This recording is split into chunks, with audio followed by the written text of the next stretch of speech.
ಉನ್ನತ ಮಟ್ಟಕ್ಕೆ ಏರಿಸುವುದಕ್ಕೆ ತುಂಬ ಸಹಾಯ ಮಾಡುತ್ತೆ. ಉತ್ತಮವಾಗಿ ಮಾಡುವಂಥ ಈ ದಕ್ಷ ಮುದ್ರ ತುಂಬ ಸಹಾಯ ಮಾಡುತ್ತೆ. ಈ ಮುದ್ರ ದೇಹದ ನೋವುಗಳು ಅಂತ ಹೇಳ್ತೀನಿ.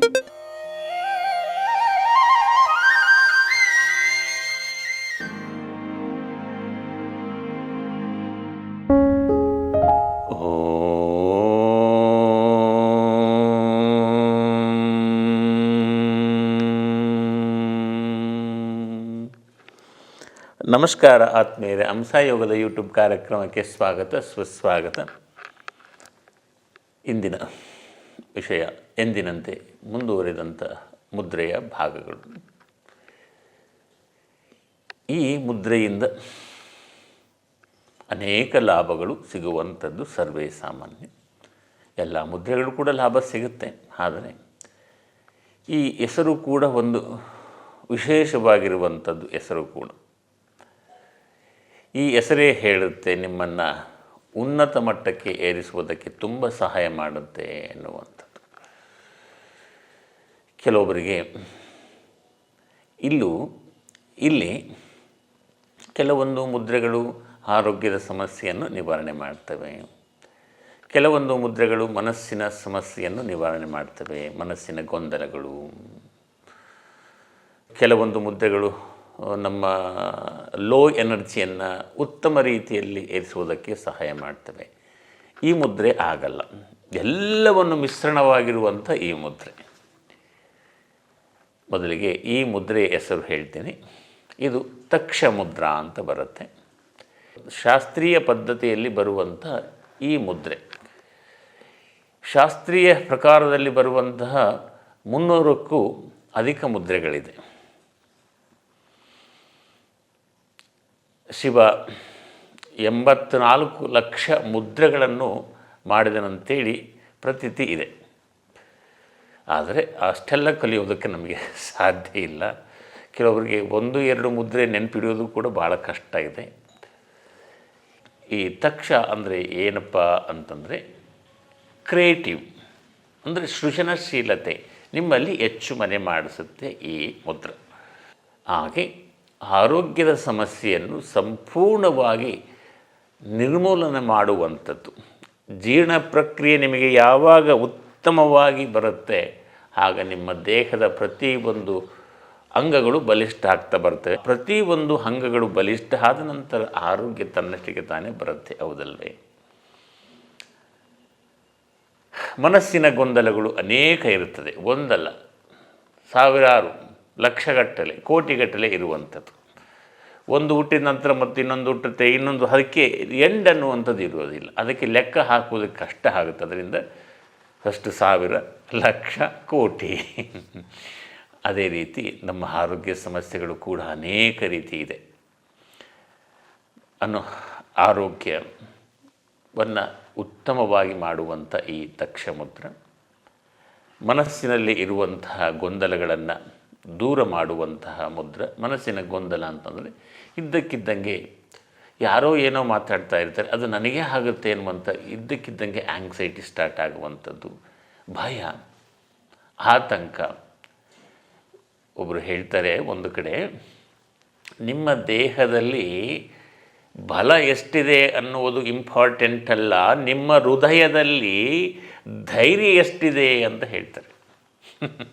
ನೋಡಿ, ಬಹಳ ಮುಖ್ಯ. ಧೈರ್ಯಂ ಸರ್ವತ್ರ ಸಾಧನಂ ಅಂತ ಹೇಳ್ತಾರೆ. ಸುಮ್ಮನೆ ಅನಾವಶ್ಯಕವಾಗಿರುವಂಥ ಗೊಂದಲಗಳು ನಮ್ಮನ್ನು ಎಡೆ ಮಾಡಿ ನಮ್ಮನ್ನು ಎಲ್ಲೋ ಒಂದು ಜಾಗದಲ್ಲಿ ತಳ್ಳಿ ಬಿಸಾಕುವಂಥದ್ದು, ನಮಗೆ ಅದರಿಂದ ಆತ್ಮಗೌರವ ಕಮ್ಮಿಯಾಗತ್ತೆ ಅಂತ ಅನ್ನೋರು ಈ ತಕ್ಷ ಮುದ್ರೆಯನ್ನು ಸತತವಾಗಿ ಅಭ್ಯಾಸ ಮಾಡಿ, ಭಯ ಆತಂಕಗಳಿಂದ ದೂರ ಆಗಿ, ಯಾವಾಗಲೂ ಕೂಡ ನೀವು ಅಲರ್ಟ್ ಆಗಿರುವ ರೀತಿಯಲ್ಲಿ ಎಚ್ಚರ ಸ್ಥಿತಿಯಲ್ಲಿ ಇರುವುದಕ್ಕೆ ತುಂಬ ಸಹಾಯ ಮಾಡುತ್ತೆ ಈ ಮುದ್ರ. ನಾವು ಎಚ್ಚರ ಸ್ಥಿತಿ ಅಂತ ನಾವು ಅಂದ್ಕೊಂಡಿದ್ದೀವಿ ಅಷ್ಟೇ, ಎಚ್ಚರ ಸ್ಥಿತಿಯಲ್ಲಿ ನಾವಿಲ್ಲ. ಈ ಎಚ್ಚರ ಸ್ಥಿತಿಯಲ್ಲಿ ಇದ್ದಾಗ ನಿಮಗೆ ಎಲ್ಲ ಗೊತ್ತಾಗುತ್ತೆ. ಈಗ ಬೆಳಕಲ್ಲಿ ನಾವಿದ್ದಾಗ ಏನು ಸಂಖ್ಯೆಗಳು, ಕಣ್ಣು ಮುಚ್ಚಿದಾಗ ಯಾವುದು ಕಾಣಿಸೋದಿಲ್ಲ, ಕಣ್ಣು ತೆಗೆದಾಗ ಎಲ್ಲ ಕಾಣಿಸುತ್ತೆ. ಆದರೆ ಅಂತರಂಗದ ಕಣ್ಣಿಗೂ ಬಾಹ್ಯ ಕಣ್ಣಿಗೂ ಅಜಗಜಾಂತರ ವ್ಯತ್ಯಾಸಗಳಿದೆ. ಅಲರ್ಟ್, ಯಾವಾಗಲೂ ಅಲರ್ಟ್ ಆಗಿರುವ ರೀತಿಯಲ್ಲಿ ನಿಮ್ಮನ್ನು ಎಚ್ಚರ ಸ್ಥಿತಿಯಲ್ಲಿ ಇರಿಸುತ್ತೆ ಈ ಮುದ್ರೆ. ಗೊತ್ತಾಯ್ತಾ? ನಿಮ್ಮ ದೇಹದಲ್ಲಿ ಈಗ ಪಂಚಕರ್ಮ ಚಿಕಿತ್ಸೆಗಳು ಅವೆಲ್ಲ ಮಾಡಿಸ್ಕೊಳ್ಳೋದಕ್ಕೆ ಹೋಗ್ತೀವಿ, ಕೆಲವೊಬ್ಬರಿಗೆ ಆಗೋದಿಲ್ಲ. ಡಿಟಾಕ್ಸ್ ಅಂದರೆ ದೇಹದಲ್ಲಿ ಇರುವಂಥ ಕಲ್ಮಶವನ್ನೆಲ್ಲ ಹೊರಗೆ ತೆಗೆಯುವುದಕ್ಕೆ ತುಂಬ ಸಹಾಯ ಮಾಡುತ್ತೆ ಈ ಮುದ್ರ. ಈ ಕೆಲವೊಬ್ಬರಿಗೆ ಇದ್ದಕ್ಕಿದ್ದಂಗೆ ಮೈ ನೋವೆಲ್ಲ ಬರೋಕ್ಕೆ ಸ್ಟಾರ್ಟ್ ಆಗುತ್ತೆ. ಅಂಥವ್ರನ್ನ ದೇಹದ ನೋವುಗಳು ಅಂತ ಹೇಳ್ತೀನಿ. ಅಂತಹ ನೋವುಗಳನ್ನು ಕೂಡ ಶಮನ ಮಾಡುವುದಕ್ಕೆ ಉತ್ತಮವಾದಂಥ ಈ ಮುದ್ರಾ ಅಂತ ಹೇಳಬಹುದು. ಎಷ್ಟೋ ಮುದ್ರೆಗಳಿದೆ, ಆದರೆ ಅದರಲ್ಲಿ ಎಷ್ಟು ನಾವು ಅನುಭವಕ್ಕೆ ತಗೊಳ್ತೀವಿ, ಅದನ್ನು ಎಷ್ಟು ಕಾರ್ಯರೂಪದಲ್ಲಿ ಇಳಿಸ್ತೀವಿ, ಅದನ್ನು ಎಷ್ಟು ನೆನಪಿಟ್ಕೊಳ್ತೀವಿ ಅನ್ನುವಂಥದ್ದು ಬಹಳ ಮುಖ್ಯ ಆಗುತ್ತೆ. ನಾನು ಎಷ್ಟೋ ಮುದ್ರೆಗಳನ್ನು ಹೇಳಿದ್ದೀನಿ, ಒಂದು 200 ಆಗಿರ್ಬೋದು, ಸ್ವಲ್ಪ ಹೆಚ್ಚು ಕಮ್ಮಿ ಇರ್ಬೋದು. ಆ ಆಸುಪಾಸಲ್ಲಿ ಇನ್ನೂ ಅನೇಕ ಮುದ್ರೆಗಳಿದೆ. ಅವೆಲ್ಲ ಇಷ್ಟೆಲ್ಲ ಮಾಡಬೇಕಾ ಅಂತ ಗೊಂದಲ ಮಾತ್ರ ನೀವೆಂದೂ ತೊಗೊಳ್ಳೋದಕ್ಕೆ ಹೋಗ್ಬಿಡಿ. ನಿಮಗೆ ಏನೇನು ಅನುಕೂಲ ಆಗುತ್ತೋ ಅಂಥ ಮುದ್ರೆಗಳನ್ನು ಮಾಡ್ತಾ ಹೋಗಿ ನೀವು ಅದನ್ನು ಅನುಭವಿಸಿ ಅದರ ಸುಖವನ್ನು ಪಡೆಯಿರಿ. ಅದಕ್ಕೆ ಮುದ್ರಾ ದೇಹಭದ್ರ ಅಂತ ನಾನು ಯಾವಾಗಲೂ ಹೇಳ್ತೀನಿ. ಇದನ್ನು ಅನುಸರಿಸುವಂಥದ್ದು ಬಹಳ ಮುಖ್ಯ ಆಗುತ್ತೆ. ಈಗ ಆ ಮುದ್ರೆ ಹೆಸರನ್ನು ತಿಳ್ಕೊಂಡಾಯಿತು, ಅದರ ಲಾಭಗಳನ್ನು ಕೂಡ ತಿಳ್ಕೊಂಡಾಯಿತು.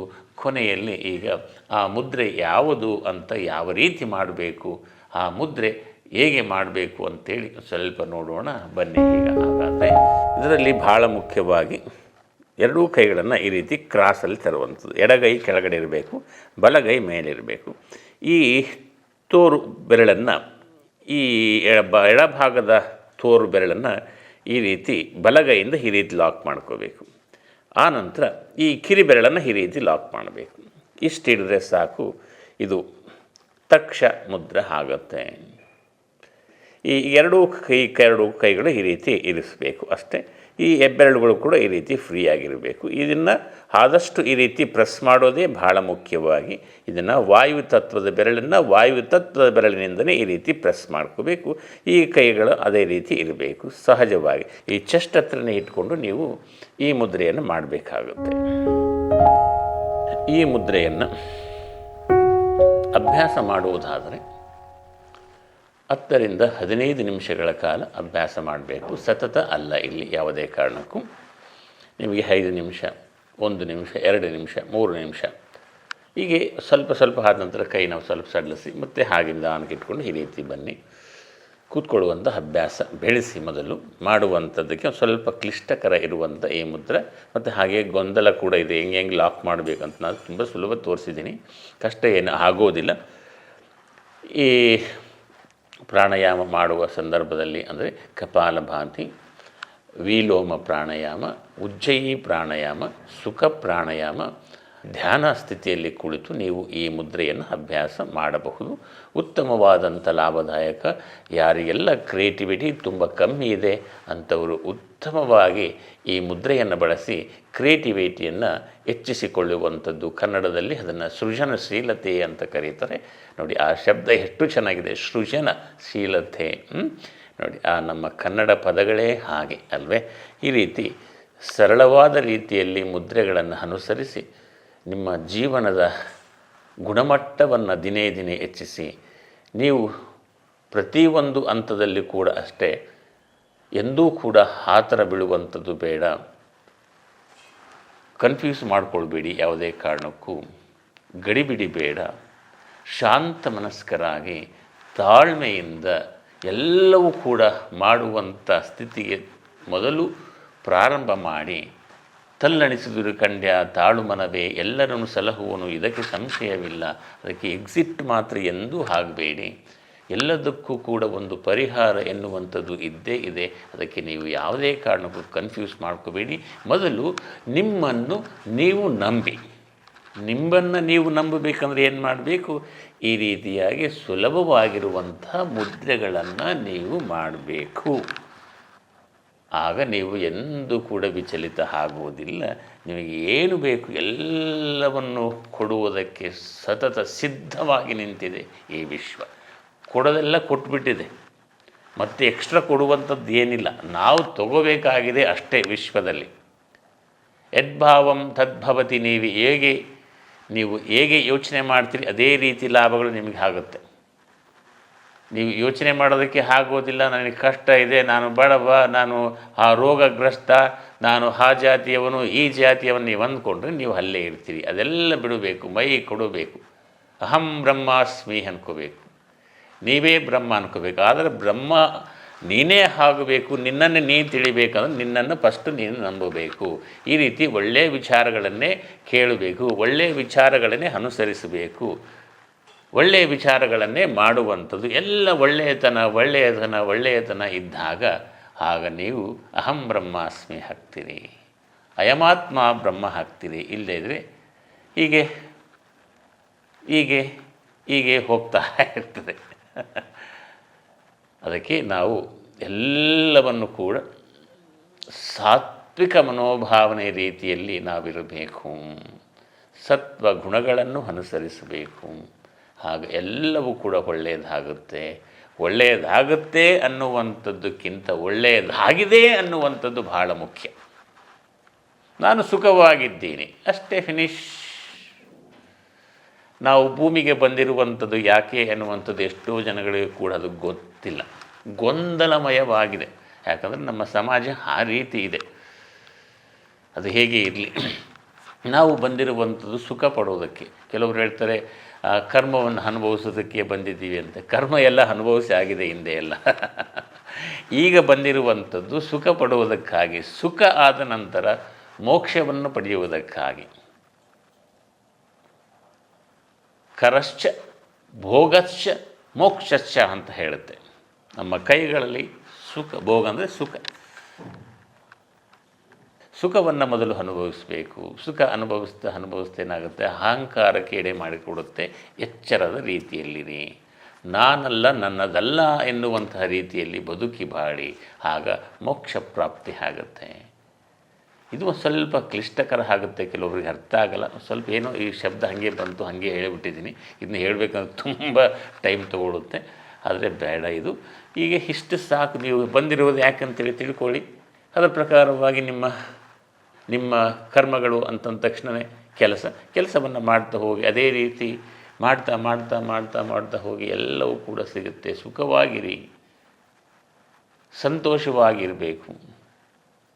ಮುಂದಿನ ಸಂಚಿಕೆಯಲ್ಲಿ ಮತ್ತೊಮ್ಮೆ ಸಿಗೋಣವೇ. ಅಲ್ಲಿವರೆಗೂ ನೋಡಿ, ಈಗ ಹೇಳುವಂಥ ಶಬ್ದ ಬಹಳ ಅದ್ಭುತವಾಗಿದೆ. ಸುಖವಾಗಿರಿ, ನೋಡಿ, ಸುಖ, ಸಂತೋಷವಾಗಿರಿ.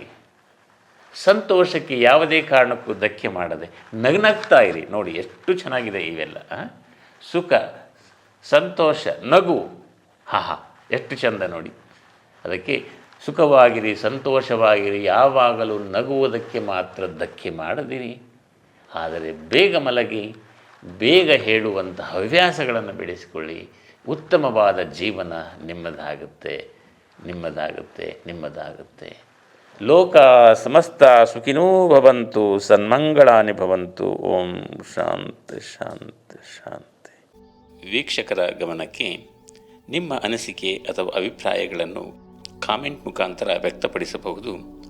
ಹಾಗೂ ನಿಮಗೆ ಇನ್ನೂ ಹೆಚ್ಚಿನ ರೀತಿಯಲ್ಲಿ ಪ್ರಾಣಾಯಾಮಗಳನ್ನು ಅಭ್ಯಾಸ ಮಾಡಬೇಕು ಎಂದು ಅನಿಸಿದಾಗ ನಮ್ಮನ್ನು ಇಮೇಲ್ ಮುಖಾಂತರ ಸಂಪರ್ಕಿಸಿ. ಲೋಕ ಸಮಸ್ತ ಸುಖಿನೋ ಭವಂತು, ಸನ್ಮಂಗಳಾನಿ ಭವಂತು.